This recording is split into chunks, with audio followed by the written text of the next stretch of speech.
नमस्कार आणि शुभ संध्याकाळ. मी सौ मंजिरी मयुरेश वाटवे कलाविष्कार या दूरदर्शनच्या कार्यक्रमात दर्शकांचे स्वागत करते. आज आपण या कार्यक्रमांतर्गत एका नृत्यांगनेला भेटणार आहोत, ज्यांनी सुवर्णपदक मिळवून गोव्याचं नाव उज्ज्वल केलेलं आहे आणि त्यांचं नाव आहे स्नेहा महाले खोत. आपण त्यांचं स्टुडिओत स्वागत करूया. नमस्कार स्नेहा मॅडम. नमस्कार. स्टुडिओमध्ये तुमचं स्वागत आहे.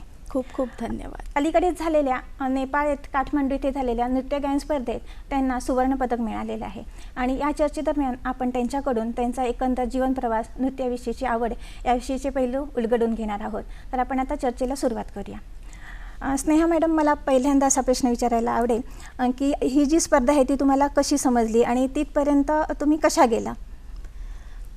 ही जी स्पर्धा आहे ती performing arts association of India आणि परफॉर्मिंग आर्ट्स असोसिएशन भारत हे यांच्या संयुक्ताने प्रत्येक वर्षी ऑर्गनाईज केली जाते. तर 2024 डिसेंबरच्या दरम्यान मला कळालं की प्रत्येक राज्यात त्यांचे आधी ऑडिशन्स घेतले जातात. म्हणजे त्यांचे डान्ससाठी एज ग्रुप्स असतात. तुम्ही कुठचा नृत्य प्रकार सादर करणार यासाठी पण त्यांच्या वेगवेगळ्या कॅटेगरीज असतात. तर मला डिसेंबर 2024च्या दरम्यान असं कळालं की गोव्यात ते ऑडिशन्स चालू आहेत. तर मी ऑडिशन्ससाठी अप्लाय केलं आणि माझी कॅटेगरी होती सुपरमॉम कॅटेगरी. तर अप्लाय केलं आणि मग मला कळालं की गोवा राज्यातर्फे नॅशनलसाठी मला सिलेक्ट केलं गेलेलं आहे फॉर सुपरमॉम कॅटेगरी. आणि नॅशनल्स होते गुजरातमध्ये जानेवारीला, म्हणजे ह्या वर्षी 2025मध्ये जानेवारीमध्ये वडोदरा येथे नॅशनल्स झालेले आहे. आणि नॅशनलसाठी कितीतरी राज्यातून वेगवेगळे कलाकार आलेले कॉम्पिटिशनसाठी. तर ते कॉम्पिटिशन 3 दिवस चाललेलं, म्हणजे 200हून अधिक पार्टिसिपंट्स होते. सो 3 दिवस चाललेला. तिसऱ्या दिवशी आमचा परफॉर्मन्स होता सिनियर कॅटेगरी आणि सुपरमॉम कॅटेगरी. आणि नंतर बक्षीस वितरण स्पर्धा. तर बक्षीस वितरण सोहळा झाला आणि त्यात नॅशनलला मला सुपरमॉम कॅटेगरीमध्ये गोल्ड मेडल मिळालं, म्हणजे म्हणायचं गेलं तर गोवा राज्यात. तर त्याच्यानंतर एकदा तुम्ही नॅशनल्स झालं की त्याच्यानंतर त्यांची पुढची इंटरनॅशनल स्पर्धा ते हे ऑर्गनाईज करतात. तर मोस्टली ती नेपाळमध्ये ती करतात. सो नेपाळ आणि भारतातले जे मेडल विनर्स आहेत जे नॅशनलला जिंकून मग तुम्ही तुमचं प्रतिनिधित्व you can represent your country at the international. So मग मी विचार केला की आम्हाला जस्ट 1 जून हे कॉम्पिटिशन नक्की नेपाळमध्ये होणार आहे हे जस्ट 1 महिन्या आधी कळालं. सो मग मी मनात विचार पक्का केला की नाही, मी जाईल हे इंटरनॅशनल स्पर्धेसाठी पण मी जाईल. Again according to the rules and regulations, हे जे नॅशनल आणि इंटरनॅशनल स्पर्धा असतात त्यांचे रूल्स अँड रेग्युलेशन्स खूप स्ट्रिक्ट असतात. म्हणजे तुम्ही कुठचा नृत्य प्रकार तिकडे सादर करणार, तुम्ही कुठच्या कॅटेगरीमध्ये परफॉर्म करणार, हे खूप महत्त्वाचं असतं. कारण तिकडे जज पॅनलच तसा बसलेला असतो. वेगवेगळ्या नृत्य प्रकाराचे एक्सपर्ट्स तिथे बसलेले असतात तुम्हाला जज करण्यासाठी. सो मग ह्यावेळी मी रिजनल फोक डान्स कॅटेगरीमध्ये इंटरनॅशनलसाठी मी परफॉर्मन्स केला. आणि इंटरनॅशनलला सुद्धा नेपाळमध्ये मला सुपरमॉम कॅटेगरीमध्ये गोल्ड मेडल मिळालं. सो आता जेव्हा आपण इंटरनॅशनलसाठी कुठच्या देशात जाऊन रिप्रेझेंट करतो, त्यात स्वतःचं राज्यच नाही तर आपण आपल्या देशाला सुद्धा रिप्रेझेंट करत असतो. तर खूप आनंद झाला खरंच. म्हणजे माझ्यासाठी हा खूपच आनंदाचा क्षण होता जेव्हा मी गोल्ड मेडल जिंकले ह्या स्पर्धेत. अभिनंदन त्यासाठी. आणि आम्हालाही सुद्धा खूप अभिमान आहे की गोवाचं तुम्ही नाव एवढं उज्ज्वल केलेलं आहे. तर मी पुढे म्हणेन, ह्या दिवशी एक स्पर्धेच्या दिवशी तुमचा एक काही लक्षात राहण्यासारखा क्षण आहे का? म्हणजे एवढी मोठी स्पर्धा तुम्ही जिंकून आलात, तर तिथलं एक वेगळं वातावरण किंवा इतर राज्यातून आलेले स्पर्धक असतील तर त्यांचे स्वभाव किंवा त्यांच्याकडून काही तुम्हाला एक वेगळं स्किल म्हणतात तसं शिकता आलं किंवा आपल्यातला काही वेगळेपणा त्यांनी तुमच्याकडून जाणून घेतला का? म्हणजे तिथलं एकंदरीत वातावरण कसं होतं? हो, म्हणजे शिकायला तर खूप काही भेटतं, कारण वेगवेगळ्या राज्यामधून तिकडे स्पर्धक येतात. वेगवेगळ्या राज्यामधून नॅशनलला जिंकलेले स्पर्धक पुढे जाऊन इंटरनॅशनलला कम्पीट करीत असतात. सो ते स्पर्धात्मक वातावरण खूप असतं. यातूनही आपण म्हणजे जेव्हा आम्ही दुसऱ्या राज्याशी किंवा दुसऱ्या देशातील स्पर्धकांशी जेव्हा आमचं बोलणं होतं, तेव्हा सुद्धा त्यांच्याकडनं खूप काही शिकण्यासारखं असतं. कारण थोडे जे असतात ते प्रोफेशनल डान्सर्स असतात, ते प्रोफेशनल ट्रेनिंग घेत असतात. क्लासिकल पण नेपाळमध्ये खूप क्लासेस चालू असतात. कथक, भरतनाट्यम याचे क्लासेस नेपाळमध्ये खूप चालू आहेत. ते स्टुडंट्स असतात. जे मॅक्झिमम जे स्पर्धक होते नेपाळचे, त्यांच्याने आपला रिजनल फोक नृत्य प्रकार ह्याच्यात खूप परफॉर्मन्सेस झाले. सो ते पण खूप बघण्यासारखं होतं. खूप सुंदर आणि म्हणजे त्यांचा फोक कल्चर, त्यांचे फोक डान्सेस हे कसे असतात आणि त्यांनी एवढ्या सुंदर रीतीने ते प्रेझेंट केले. खूप असं म्हणजे बघायला भेटलं, शिकायला भेटलं. आणि जरी स्पर्धात्मक जरी वातावरण असलं तरी सिन्स जे भारतातून नेपाळला गेलेले आम्ही जे स्पर्धक होतो, ते आम्ही ऑलरेडी नॅशनलला भेटलो होतो. सो ती ओळख होतीच. सो परत एकदा इंटरनॅशनल ह्याच्या निमित्ताने आमचं भेटणं झालं, बोलणं झालं. आणि आता ते वेगळा डान्स करत होते, वेगळा नृत्य प्रकार सादर करत होते. सो हां, एकंदरीत खूप छान अनुभव होता. म्हणजे खेळीमेळीचं वातावरण होतं, थोडे ओळखीचे निघाले, त्याच्यामुळे एक दडपण होतं, तसंही आलं नसेल त्या वातावरणामुळे? नाही नाही नाही, तसं नाही. पण आम्ही जसं बोलतो ना, की आपल्या त्या एरियामधून जेव्हा आपण नॅशनल किंवा इंटरनॅशनल लेवलसाठी जातो, तेव्हा आपण काहीतरी त्यांना आपल्याकडून ते शिकतात आणि त्यांच्याकडून आपल्याला शिकायचं. पण हा जो अनुभव असतो तो खूप महत्त्वाचा आहे आणि तो खूप छान होता. आणि तो अनुभव आपल्याला पुढील स्पर्धांसाठी उपयोगी पडतो. खूपच. हो. तर एवढी मोठी स्पर्धा जिंकून येणं म्हणजे काही असं साधंसं काम नाही आहे. तर ही नृत्याची आवड तुम्हाला बालपणापासून होती, किंवा तुम्ही एक ठरवलं होतं की आपण ह्या कला क्षेत्रातच आपलं सर्वस्व देणार होतं? म्हणजे ह्या कला प्रकाराची सुरुवात कधीपासून झाली? म्हणजे ॲक्च्युली मला वाटतं मी 6-7 वर्षाची असेल. तर मला लहानपणापासून नृत्याची आवड होती. पण जे प्रोफेशनल ट्रेनिंग आहे, म्हणजे भरतनाट्यमचं ट्रेनिंग मी तेव्हा 1998-99 या सालादरम्यान माझं सुरू झालेलं. आणि भरतनाट्यमचं शिक्षण घेता घेता मला तेव्हा एवढं फारसं कळत नव्हतं की हे क्लासिकल जे आपली शास्त्रीय नृत्यशैली आहे ती म्हणजे काय, ते तेव्हा कळत नव्हते. तेव्हा आम्हाला जर असंच वाटत होतं की आम्ही नृत्य करत आहोत, आम्ही नृत्य शिकत आहोत आणि आम्हाला ते आवडत आहे एवढं. पण जसं ह्याच्यात पुढचं मी शिक्षण घेणं माझं चालू होतं, त्यावेळी असं जाणवलं की ह्याच्यात मला खरी आवड आहे आणि मला ह्याच्यात खूप पुढं शिकायचं आहे आणि हे दुसऱ्यांपर्यंतसुद्धा मला न्यायचं आहे. सो लहानपणापासूनच माझी भरतनाट्यमची ट्रेनिंग सुरू झालेलीच आणि ती आत्तासुद्धा चालू आहे आणि आता मला पुढं ह्यात अजून शिकायचं पण आहे. नक्कीच. आणि तुमचं एवढं त्या स्पर्धेत जाऊन आल्यानंतर एक मिनिटाची स्वतःची जबाबदारी एवढी वाढलेली आहे की तुम्ही त्याच्यात नक्कीच यशस्वी व्हाल, असं आम्हाला काय म्हणतात तसा खात्री वाटते, विश्वास आहे. तर ह्या स्पर्धेनंतर एक राष्ट्रीय किंवा आंतरराष्ट्रीय पातळीवर एक आपण स्वप्न बघतो की एवढ्या लेवलला आपण पोचलेत, तर काही ते आणि पुढे जावं, यशाची शिखरं सर करत जावी, असं एक प्रत्येक स्पर्धकाला वाटतं. तर त्याविषयी तुमचं काय स्वप्न आहे? हो, नक्की. कारण कसं आहे, जेव्हा आपण राष्ट्रीय किंवा आंतरराष्ट्रीय स्पर्धेबद्दल बोलतो, तर त्याची जी तयारी असते ती तेव्हापासून सुरू होत नाही जेव्हापासून आम्हाला ते कळतं की अशी एखादी स्पर्धा आहे. ती तयारी तसं बघायला गेलो तर आपली बालपणापासूनच चालू असते. कारण आपले मूळ जे बेसिक्स, जे फाउंडेशन्स जे असतात ते आपण बालपणापासून त्याचे धडे घ्यायला सुरुवात केलेली असते. आपला त्याच्यात सराव चालू असतो आणि मग पुढे जाऊन जेव्हा एखादी अशी संधी आपल्यासमोर येते तेव्हा आपण कॉन्फिडेंटली म्हणू शकतो की आपण तयार आहोत.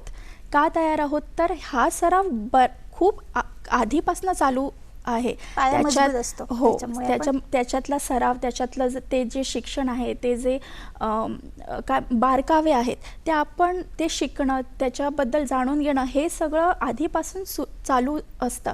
फक्त आम्ही वाट बघत असतो ती कधी संधी भेटते, आणि जेव्हा एखादी अशी संधी आम्हाला भेटते तेव्हा आपण म्हणू शकतो की आम्ही तयार आहोत. फक्त त्या जे काही कॉम्पिटिशन तर त्यांचं एखादं जे काही रूल्स गाईडलाईन्स असतात त्याप्रमाणे जर आम्हाला मग प्रिपेअर करावं लागतं. नाहीतर जो बेसिक तयारी असते ती झालेलीच असते. ते तर आम्ही तयार असतोच. फक्त संधी मिळाली की आपण ती कशी त्याला खरं उतरायचं हे आपल्या हातात असतं. तर आंतरराष्ट्रीय म्हणा किंवा राष्ट्रीय स्पर्धा म्हणा किंवा एखादे बाकीचे जे कॉम्पिटिशन्स असतात, त्यासाठी हे खूप महत्त्वाचं आहे की आपली तयारी ही रोजच असली पाहिजे. संधी कधीही येऊ शकते. तर पुढे सुद्धा अशा ज्या काही संध्या उपलब्ध होणार, तर माझं असं आहे की माझा हा प्रयत्न राहीन की त्याचा पुरेपूर पुरेपूर त्याचा फायदा घेतला पाहिजे. नक्कीच. संधीला असं म्हटलंय की संधीला केस नसतात. ज्यावेळी ती आपल्या हातात येते ते ती कधी निसटून जाईल हे आपल्याला कळत पण नाही. तेव्हा आलेल्या संधीचा सुवर्ण क्षण कसा बनवायचा हे आपल्या हातात असतं. आणि त्यासाठी स्नेहा मॅडमकडून आपण जाणून घेऊया की त्यासाठी सराव असेल किंवा एवढं आपण व्यस्त राहून सुद्धा आपलं स्वतःचं एक वेळापत्रक कसं बनवायचं ते तुम्ही जर सांगितलं तर दर्शकांना आणि आमचे जे दर्शक आहेत जे ह्या कला क्षेत्रात कार्यरत आहेत त्यांच्यासाठी उपयोगी पडेल अशा काही टिप्स तुम्ही सांगू शकाल का? हो, नक्की. आता तुम्ही जसं म्हणाला की वेळापत्रक हे गरजेचं असतंच. कारण आता तसं बघायला गेलो तर लग्नानंतर जबाबदाऱ्या हे वाढतात आणि आपल्या पण काही पॅशन असतात, आपलं पण करिअर असतं, आपल्या पण आता जसं म्हटलं की वेगवेगळे कार्यक्रम असतात, कॉम्पिटिशन्स असतात. तर ह्याच्यासाठी आपलं एक बेसिक वेळापत्रक असणं हे खूप गरजेचं असतं. आता जसं मी म्हटलं की माझी स्वतःची अकॅडमी आहे, स्नेहाज डान्स अकॅडमी, जिकडे मी भरतनाट्यमचं प्रशिक्षण देतं. त्याच्या 2 शाखा आहेत. तर ते माझ्या अंडर ट्रेनिंग घेणारी मुलं आणि घर, तर ह्याचा जो बॅलन्स आहे तो तेव्हाच आपण खूप स्मूथली आम्ही हे करू शकतो. कारण जेव्हा आपल्याकडे एक प्रॉपर वेळापत्रक असतं. सो मला असं सांगावंसं वाटतं की तुमच्या ज्या काही आवडीनिवडी आहेत त्याच्यासाठी वेळ देणं हे खूप महत्त्वाचं आहे. स्पेशली ज्या कलाकार मंडळी आहेत. आता समजा तुम्ही एखाद्या कलाक्षेत्रात आहात, तुम्ही ॲज अ छंद म्हणून त्यामध्ये वावरत असाल किंवा तुम्ही तो तुमचा व्यवसाय म्हणून वावरत असाल, पण जोपर्यंत तुम्ही त्याच्यासाठी एक टाईम स्लॉट नाही देणार तुमच्या दैनंदिन जीवनात, तोपर्यंत तुम्हाला त्याच्यातलं महत्त्व आणि तुम्ही आणखी त्यात काय करू शकता हे तुम्हाला कळून येणार नाही. सो हे खूप महत्त्वाचं असतं की आपल्या रोजच्या आयुष्यात आपल्याला जे आवडतं त्याच्यासाठी थोडा वेळ देणं हे खूप महत्त्वाचं असतं. आपल्या बाकीच्यासुद्धा म्हणजे फॅमिली रिस्पॉन्सिबिलिटीज असतात किंवा आपलं करिअरच्या ज्या काही गोष्टी असतात ते सांभाळून आपण ज्या क्षेत्रात आपली आवड आहे किंवा आपलं करिअर आहे त्यासाठी वेळ देणं हे खूप महत्त्वाचं आहे आणि ते प्रत्येकाच्या हातात असतं. कधीकधी आम्हाला असं वाटतं की हे सगळं करता करता ह्याच्यासाठी टाईम आम्हाला नाही भेटत. समजा कोणाची एखादी हॉबी असेल तर गायन म्हणा, नृत्य म्हणा, नाही वेळ देऊ शकत. पण असं म्हणजे मी म्हणणार की असं कम्प्लिटली असं नसतं. वेळ हा आपण काढायला हवा. की माहीत आहे की आम्हाला गायन किंवा नृत्य किंवा आणखी कुठच्याही कलाक्षेत्रात आवड आहे आणि बाकीचं सगळं सांभाळून, बाकीचं सगळ्यांचा ताळमेळ सांभाळून मला ह्याच्यासाठी वेळ देणं किती गरजेचं हे आम्हाला माहीत असतं. सो त्याला अनुसरून तो वेळ देणं हे पण आपल्या हातात आहे. सो माझं पण स्केड्यूल तसंच असतं. कधीकधी जेव्हा असं कॉम्पिटिशनसाठी बाहेरच्या राज्यात जाणं किंवा बाहेर म्हणजे जसं जूनमध्ये नेपाळला गेलेले, तर तसं अकॉर्डिंगली स्केड्यूल बनवावं लागतं. सो हे खूप इम्पॉर्टंट आहे की तुम्ही तुमचं वेळापत्रक असं बनवा जेणेकरून जी तुमची आवड आहे ती साईडलाईन होता कामा नये. त्याच्यासाठी प्रत्येक दिवसात तुमच्याकडे तो वेळ असलाच पाहिजे. खूप छान अशी उपयुक्त माहिती दिलेली असं मला वाटतं. प्रत्येक स्त्रीला कुटुंबियांचा भरभक्कम ज्यावेळी आधार असतो, प्रोत्साहन असतं, तेव्हाच ती आपल्या कार्यक्षेत्रात एक छानसा ठसा उमटवू शकते. स्नेहा मॅडमनाही असंच कुटुंबियांचं प्रोत्साहन मिळतच असेल, तर ते प्रोत्साहन कसं मिळतं किंवा त्यांचा पाठिंबा कसा असतो हे आपण स्नेहा मॅडमकडून जाणून घेऊया. प्रोत्साहन खरंच भरभरून मिळालं. खरंच त्यांचे आशीर्वाद, त्यांनी जो सपोर्ट केला, त्यांनी जे मार्गदर्शन केलं, त्याच्यामुळे मी आज जे हे एवढं करू शकत आहे ते माझ्या कुटुंबियामुळे. हे खरंच खूप एक महत्त्वाचा भाग आहे. मी जे काही आजपर्यंत यशाच्या ज्या टप्प्यावर आहे तिकडे पोहोचणं माझ्यासाठी पॉसिबल झालं कारण माझ्या कुटुंबियांनी मला भरभरून साथ दिली. त्यांचं मार्गदर्शन होतं. जसं लहानपणापासून भरतनाट्यमचं शिक्षण घेणं याच्यासाठी आईवडिलांनी, बहिणीनं त्यांचं खूप सपोर्ट मिळाला. आता सासरच्यांकडून सुद्धा मी ह्या क्षेत्रात पुढं मला काम करायचं आहे याच्यासाठी पण सुद्धा माझ्या सासरच्या लोकांकडून मला खूप सपोर्ट भेटतो. सो त्यांचं मार्गदर्शन हे खूप मोलाचं आहे. त्यांचा जो सपोर्ट मिळाला आहे मला आजपर्यंत, मी जे ह्या क्षेत्रात वावरत आहे तो खरंच खूप अमूल्य आहे. आणि कुटुंबियांचा सपोर्ट असणं खरंच खूप गरजेचं आहे. कारण शेवटी तुम्ही फक्त एकच गोष्ट तुमच्या जीवनात हँडल करत नसतात. खूप काही गोष्टींवरती तुमची जबाबदारी असते. सो त्याच्यासाठी कुटुंबियांचं सपोर्ट असणं ही खूप इम्पॉर्टंट गोष्ट आहे. आणि तो मला मिळाला, त्यामुळे मला खरंच वाटतं की खूप लकी आहे मी.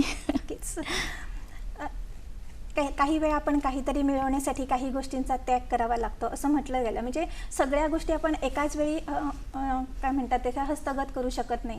तर काही गोष्टी सोडाव्या लागतात, तेव्हा काहीतरी मिळतं. तर ह्या एवढ्या उच्च शिखरावर पोचल्यानंतर तुम्हाला काही गोष्टी अशा सोडाव्या लागल्यात का, किंवा त्या अशा बाजूला ठेवून हे एकच फोकस करावं लागलं आहे की नृत्य किंवा काही असेल, किंवा काही नात्यांकडे आपण म्हणजे आता मुलं असतील तर आई म्हणून त्यावेळी जरा आईपणा बाजूला ठेवून नृत्याकडे लक्ष द्यावं, असं काही तुमचा कल्लोळ भावनांचा एक मनात जो उठतो, तर त्याच्यावर तुम्ही कशी मात केलीत आणि त्यावेळी ती प्रायोरिटी कशी ठरवली? एक आई म्हणून अशा हे जे भावनिक तुम्ही म्हणाला की भावनिक कल्लोळ उठतो ते खरंच आहे. कारण माझी मुलगी अजून छोटी आहे आणि तिला सांभाळत बाकीच्या ह्या गोष्टींवरती काम करणं हे कधी खूप चॅलेंजिंग होऊन जातं. आणि मी असं म्हणेल की त्याग असं म्हणू नाही शकत, पण स्ट्रगल असतो एक. नॉट जस्ट की तुम्ही जे काही करत आहात त्याचा, पण एक इमोशनल स्ट्रगल पण ह्याच्यात इन्वॉल्व होऊन जातो. कारण तुम्हाला बाहेरगावी जावं लागतं किंवा कधी तुमचं स्केड्यूल एवढा व्यस्त असतो की तुम्हाला असं वाटतं की तुमच्या बाळाकडे लक्ष देता येत नाही का तुम्हाला पुरेपूर, ते पण असतं. तर अशात जसं मी म्हटलं की अशा वेळी कुटुंबियांचा जो साथ मिळतो तो खूप मोलाचा ठरतो. म्हणून जरी कितीही स्ट्रगल झालं, आणि स्ट्रगल म्हणायचं झालं की कसं असतं की आपल्याला एखादी गोल किंवा आपला जो उद्देश तो गाठायचा असेल तर त्यामध्ये मेहनत ही लागतेच. त्यामध्ये तुम्ही हे करू शकत नाही, म्हणजे काही कमी जास्त असं करू शकत नाही, तडजोड करू शकत नाही. कधी त्यामध्ये तुम्हाला 100% हे द्यावंच लागतं. सो त्यामुळे तुमच्या ज्या मनात जो हे होतो की वादळ उठतं की बाकीच्या गोष्टीकडे आपलं दुर्लक्ष होते की काय, जो कधी मनात विचार येतो, त्यामुळे असं वाटतं की हे कधी माझ्यासाठी एक स्ट्रगल अशी होऊन जाते.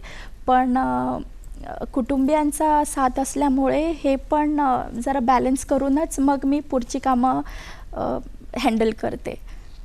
ह्या ज्या भावना आहेत किंवा ज्यावेळी मुलगी म्हणते की मम्मा आता आई माझ्याकडे तू थांब, आणि त्यावेळी एखाद्या स्पर्धेला आपल्याला जायचं असतं, तर ह्या ज्या भावना कंट्रोल करणं, एक जे आपण म्हणतो इमोशन्स कंट्रोल करणं, त्या कुठच्याही असतील, मग घरच्या जबाबदारी असतील किंवा स्वतःची तब्येत असेल, पण ही स्पर्धा आहे किंवा ह्या कामाला आता आपल्याला वेळ द्यायला हवा आहे, तर ते बॅलन्स साधणं तुम्ही एक सराव रोजचा असेलच, पण त्यासाठी अजून काही वेगळं करता का, की ज्यामुळे बाकीच्यांनाही त्याचा उपयोग होईल, की हे एक आपण काहीतरी एक ठराविक वेळेत करतो, मेडिटेशन असेल किंवा काही काय असं काही वेगळं आहे का, की त्याच्यामुळे त्या भावना नृत्य करताना आपल्या चेहऱ्यावर दिसणार नाही, आपण पूर्णपणे त्या क्षणाशी बांधील राहू?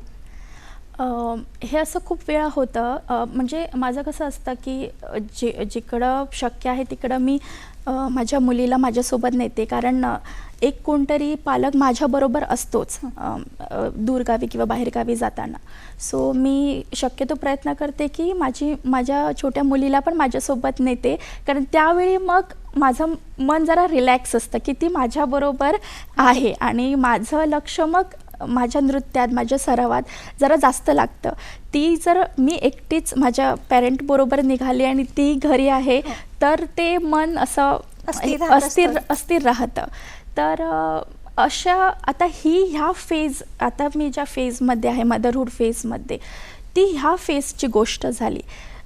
तुम्ही आधीचं सुद्धा जरी पाहता तरी असे आपल्या आयुष्यात कितीतरी असे फेजेस येतात, टप्पे येतात, ज्यामध्ये अशा इमोशनल स्ट्रगल्स असतातच आणि कॉम्पिटिशन पण असतं आणि एखादं काम पण असतं. तर ते सांभाळून आम्ही हे करतोच.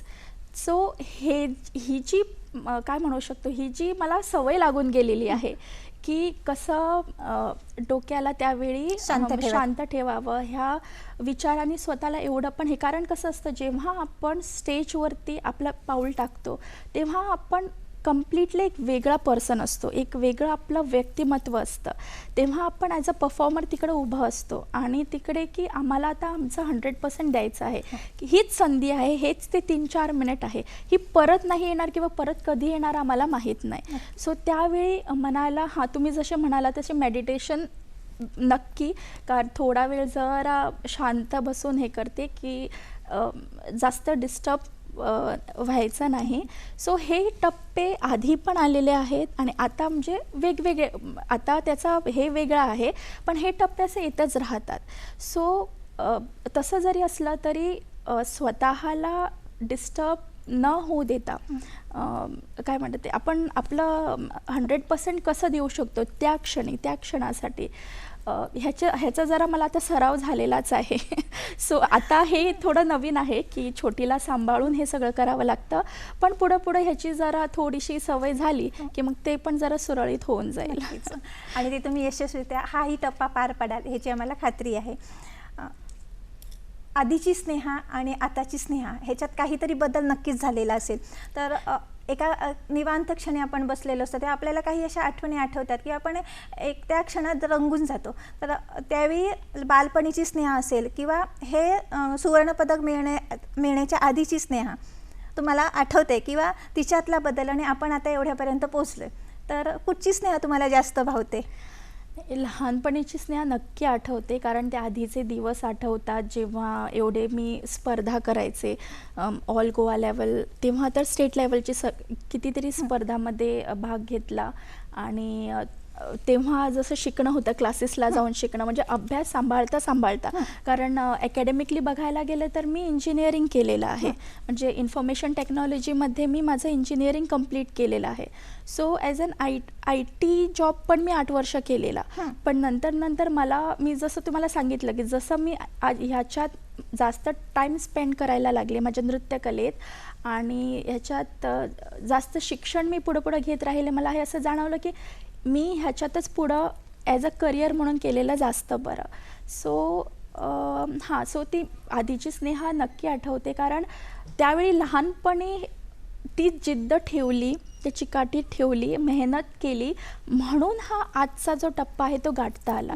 जर त्यावेळी मेहनत नाही केली होती, त्यावेळी जेव्हा मी ट्रेनिंग घेत होते, प्रशिक्षण घेत होते, त्यावेळी त्यावरती एवढं लक्ष नाही दिलं असतं किंवा एवढ्या सिरियसली नाही घेतलं असतं, तर मला नाही माहीत की ह्या क्षेत्रात मी इथपर्यंत पोचले असते. आणि तो जो पाया होता तो पक्का आधी केला आणि त्याच्यानंतर आता पुढे मी अनेक टप्पे पार केले. सो आधीची स्नेहा बिलकुल आठवते. आणि आताची स्नेहा बघायला गेलो तर हे जे म्हणजे वेगवेगळे स्पर्धा म्हणा किंवा पुढच्या जनरेशनला भरतनाट्यमचं प्रशिक्षण देणं, ही एक जबाबदारी जी आहे. सो हे आता ह्याच्यात मला पुढं असं वाटतं की अपडेट राहिलं पाहिजे. आणि ह्याच्यात शिकण्यासाठी काही मर्यादा नसते. तुम्ही जेवढं शिकत राहाल, तुम्ही जेवढं परफॉर्म करत राहाल, तेवढं तुम्ही स्वतः म्हणजे इव्हॉल्व्ह होत राहाल. सो आधीची स्नेहा तिनं खूप मेहनती आणि चिकाटी ठेवली त्यावेळी अभ्यास सांभाळता. म्हणून मी आज आजची स्नेहा ही अशी आणि भरभक्कम उभी आहे. ह्याच्या पुढे सुद्धा मला जे नृत्य क्षेत्रात गोवा राज्यात काय करू शकतो आपण, आपली ही शास्त्रीय नृत्यशैली पुढच्या पिढीला आम्हाला ती हँडओव्हर करायची आहे. कारण आम्ही असं बघतो की शास्त्रीय नृत्यशैली ही आधी जपून ठेवावी लागते आणि मग आम्ही ते दुसऱ्यांना देऊ शकतो. सो त्याच्यासाठी आधी आपण त्यात प्रॉपर प्रशिक्षण घेणं खूप गरजेचं आहे.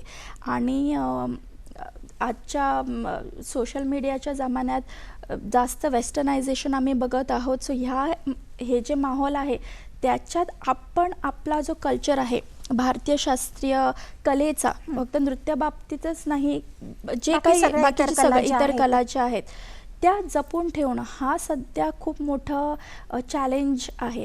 आणि ते सांभाळणं आता हे माझं पुढचं ध्येय आहे. पुढच्या जनरेशनला ते देणं आणि ह्या कलेचा त्यांना प्लॅटफॉर्म मिळवून देणं, की आपल्या राज्यात त्यांना ही जी कला आहे ती ही नृत्यकला ही आम्ही जसं म्हणतो की इट्स अ परफॉर्मिंग आर्ट. ते फक्त क्लासरूमच्या आत शिकून आणि पुस्तकात एवढ्यावरती ते सीमित नाही आहे. जोपर्यंत तुम्ही ते परफॉर्म करत नाही, तुम्ही तो आर्ट फॉर्म लोकांसमोर दाखवत नाही, तोपर्यंत लोकांपर्यंत पोहोचणार तरी कसा. सो हे खूप गरजेचं आहे की प्लॅटफॉर्म मिळवणं, ते मुलांना ते प्लॅटफॉर्म देणं हे खूप गरजेचं आहे. आणि त्यामुळे मग ती आवड पण निर्माण होईल. सो हे एक मोठं माझं स्वप्न आहे आणि त्याच्यावरती माझं काम चालू आहे. म्हणून तर स्नेहाज डान्स अकॅडमीची मी सुरुवात झाली 8 वर्ष आणि त्याच्या 2 शाखा आहेत. आणि खूप बरं वाटतं की छोटी छोटी मुलं शिकायला येतात, त्यांना आवड आहे आणि परफॉर्म पण त्यांना करायला आवडतं. तर पुढचा हाच माझा एक मेन टप्पा आहे आणि याच्यात मला पुढे अजून खूप खूप काही काम करायचं बाकी आहे. नक्कीच तेही पण तुम्ही कार्य करालच, कारण हा जो वसा आहे तो पुढच्या पिढीपर्यंत पोचवायचा आहे. आणि हे तुमच्या बोलण्यातून एवढी तळमळ जाणवली की ते नक्कीच तुम्ही करा. आता असं मी म्हणेन की गुरु जे आपल्याला कुठच्याही क्षेत्रातले शिक्षण म्हटल्यानंतर आपल्याला गुरु लागतो, तर तुमच्या गुरुविषयी थोडं सांगाल? हो, नक्की. माझे गुरु मिस्टर निलेश सिंघा हे खूप प्रसिद्ध भरतनाट्यम नृत्य कलाकार आहेत आणि ते मुंबईला राहतात. तर त्यांच्याकडनं मला खूप मार्गदर्शन भेटतं. फक्त प्रशिक्षणच नव्हे तर आपलं हे रोजचं दैनंदिन जीवन जगता आपण ही नृत्यकला कशी सांभाळू शकतो किंवा एक नृत्य कलाकार म्हणून आपण कसं इव्हॉल्व्ह होऊ शकतो ह्याचं मला म्हणजे त्यांच्याकडून खूप चांगली शिकवण भेटते. सो त्यांच्या मार्गदर्शनाखालीच मी माझं पुढचं शिक्षण पण घेत आहे, चालू आहे. आणि ते मला परफॉर्मन्ससाठी सुद्धा खूप चांगलं मार्गदर्शन करतात. सो त्यांचा खूप मोलाचा वाटा आहे माझ्या यशात. म्हणजे तुमच्या गुरुने दिलेली तुम्हाला जी शिकवण आहे ती आता तुम्ही पुढची मुलं घडवतायत आणि एक त्यांना गुरुदक्षिणा देताय असं म्हणायला हरकतच नाही. तर स्नेहाने आतापर्यंतच्या वार्तालापातून आपल्याला असे एक सांगितलं की कुठच्याही गोष्टीसाठी सराव हा महत्त्वाचा आहे. मग तो अभ्यास असेल, कलाक्षेत्र असेल, कुठचंही असेल, सराव गरजेचा आहे आणि तुमचा पाया भरभक्कम असणं गरजेचं आहे. तर अजून काही 2 मुद्दे तुम्ही दर्शकांना सांगू शकाल का? हो, स्पेशली जर कलाकारांना जे असं म्हणतो की कितीतरी कलाकार आहेत आमच्या राज्यात, पण सगळेच जण त्याला ॲज अ करिअर म्हणून बघायला जरा हे करत नाही. कारण असं वाटतं की त्यांना आधी चॅलेंजेस दिसतात. चॅलेंजेस आहेत, प्रत्येक क्षेत्रात आहेत, पण हे असं आहे की एक म्हणजे तुम्ही धैर्य धरणं खूप गरजेचं आहे, तुमचा सराव खूप गरजेचा आहे आणि तुमचं त्यामध्ये जे प्रशिक्षण आहे, जे शिक्षण आहे हे खूप गरजेचं आहे. सो तुम्ही ह्याच्यात मेहनत घ्यायला कुठे कमी पडू नका. सो तुम्ही जसं मेहनत घ्याल आणि तुम्ही तुमचा आधी एक गोल ठरवा की तुम्हाला जर एक तुमचं एखादं कलाक्षेत्र आहे, तुम्हाला त्या कलाक्षेत्रात काय करायचं आहे आणि त्याला अनुसरून तुम्ही तुमचा जो सराव आहे, तुमची जे काही तुम्ही एफर्ट्स घालतात तसं केलं तर तुम्हाला मग पुढं जाता जाता कळून येईल की तुम्हाला नक्की करायचं काय आहे. सो मग तुम्ही डायवर्ट नाही होणार. आणि कला ही अशी एक गोष्ट आहे जी जोपर्यंत माणसासोबत असते तोपर्यंत मला असं वाटतं की त्याच्या आयुष्यात खूप आनंद असतो. आणि मला तरी स्वतःच्या एक्सपिरियन्समधून सांगते की नृत्यकला आहे म्हणून आज म्हणजे मला जी इनर हॅपीनेस जसं म्हणतो तो ह्या कलेमुळे आहे. आणि मला खूप त्याच्यामुळे मला खूप लकी फील होतं की आजपर्यंत मी ह्या कलेशी इन टच आहे. नक्कीच. आता आपण स्नेहा महालेखोत यांना भेटलेलो आणि त्यांच्याशी वार्तालाप केला. त्यांना एकंदरीत 700हून अधिक पुरस्कार मिळालेले आहेत, बक्षिसं मिळाले आहेत. वेगवेगळ्या स्पर्धांमध्ये त्या भाग घेत असतात आणि आपल्या गोव्याचं नाव उज्ज्वल करत असतात. तर त्यासाठी मी गोवा दूरदर्शनाच्या वतीने त्यांनी आमच्या स्टुडिओमध्ये येऊन मुलाखत घेतली म्हणून आभार मानते. आणि पुढील त्यांच्या ज्या काही स्वप्न आहे त्याच्यासाठी सुयश चिंतिते. धन्यवाद.